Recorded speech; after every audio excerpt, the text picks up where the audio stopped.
مجھے بیشتر کئی لوگوں نے بتایا اور یہ بتایا کہ اگر ہمارے اوپر حالات نہ آتے، مشکلات اور مسائل نہ آتے، کبھی بھی ہم اللہ کو پہچان نہیں سکتے۔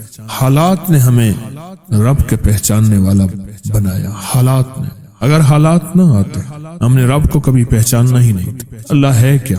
حالات، مشکلات، مسائل، یہ چیز ایسی ہے جو رب کو کہتی ہے کہ اللہ ہے اور اس کا تعارف ہے۔ اللہ ہے، اس کا تعارف ہے۔ ہم جتنی بڑی بڑی عمارتیں بنا لیں، ان کی بنیادیں جتنی مضبوط کر لیں، میرا رب زمین کو حکم دیتا ہے تو زلزلہ بن جا۔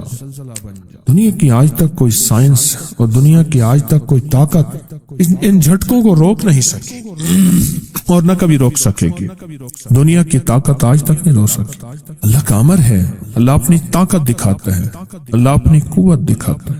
آپ یقین جانیے کہ اللہ کی صفاتی نام میں ڈوب کے دیکھیں تو صحیح، اور اللہ کی صفاتی نام کے اندر گہرائی میں جائیں تو صحیح کہ صفاتی ناموں کو ہے کیا، ان کے اندر طاقت اور ان کے اندر قوت کیا ہے۔ صفاتی ناموں میں طاقت کیا ہے اور قوت کیا ہے، آپ ڈوب کے دیکھیں تو صحیح۔ اللہ کے ناموں ایک احساس ہوگا کہ اللہ نے ہمارے ساتھ کتنی محبت کا معاملہ کیا اور کتنے احسان کا معاملہ کیا۔ ایک بابا جی ملے مجھے ایک سفر میں، بہت موٹے تھے۔ میں نے کہا آپ کا نام کیا؟ میرا نام ہے مقبول موٹا۔ خود کہہ دیا موٹا۔ میں کیوں کہہ لیں، مجھے موٹا کہتے ہیں، مقبول، اس لیے میں نے آپ کا نام۔ وہ بڑے لمبے لمبے سفر بائک پہ، موٹر سائیکل پہ کرتے تھے، بس کے اندر چڑھ نہیں سکتے تھے، موٹے اتنے تھے، سیٹ پہ بیٹھ نہیں سکتے تھے، بیٹھتے تھے نکل نہیں سکتے تھے، بہت کھاتے تھے، کھاتے کھاتے تھک جاتے تھے، پھر سو کے ایسے بازو کر کے ویسے کھاتے رہتے تھے۔ 3 کام، کھانا، سونا اور بیت الخلا۔ میں نے تو یہ 3 کام دیکھے۔ اچھا، وہ بندہ رونے دھونے والا بہت تھا، اللہ سے مانگنے والا بہت تھا، بڑا نیک آدمی تھا، درویش آدمی۔ قمیضوں اور شلواروں کا ڈھیر لگا ہوا ہے۔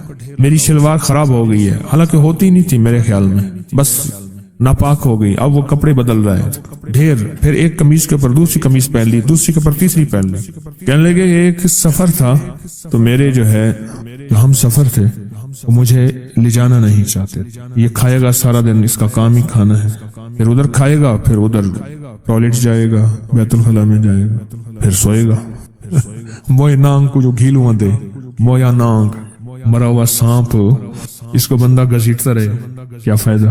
انہیں کہا ہم نہیں لے جاتے تجھے۔ بڑوں کے پاس بھی جا کے کہہ دیا کہ ہم اس کے ساتھ نہیں جائیں گے۔ بس کہا میرے اندر جو درد اور غم آیا، میرے اندر جو درد اور غم آیا، اور اس درد اور غم نے میں نے اس سے کہا، مجھے کہنے لگے میں نے یا قہارو پڑھا، رات کو بیٹھ گیا۔ میں نے کہا کیسے پڑھا؟ پھر انہوں نے مجھے بیٹھ کے ویسے پڑھ کے دکھایا، یا قہارو یا قہار، ایسے جذبے کے ساتھ کہ کوئی نہ مجھ کو یاد رہے، اور تجھ پہ سب گھر بار لٹا دوں، خانہ دل آباد رہے، اور نظر سے اپنی سب کو گرا دوں، فقط تجھ سے فریاد رہے۔ ایسے درد سے پڑھا، ایسے غم سے پڑھا، اور تو نہیں کتنے سینکڑوں اور کتنے ہزاروں دفعہ پڑھا، اور کتنی دفعہ اللہ سے کہا، اللہ تو مان جا، تو غلبے والا ہے، تو غالب ہے، تو زبردست ہے، تو طاقتور ہے، اللہ یہ چھوٹے تو بڑا ہے، اور تو فیصلہ کر لے تو ہر چیز ممکن ہے۔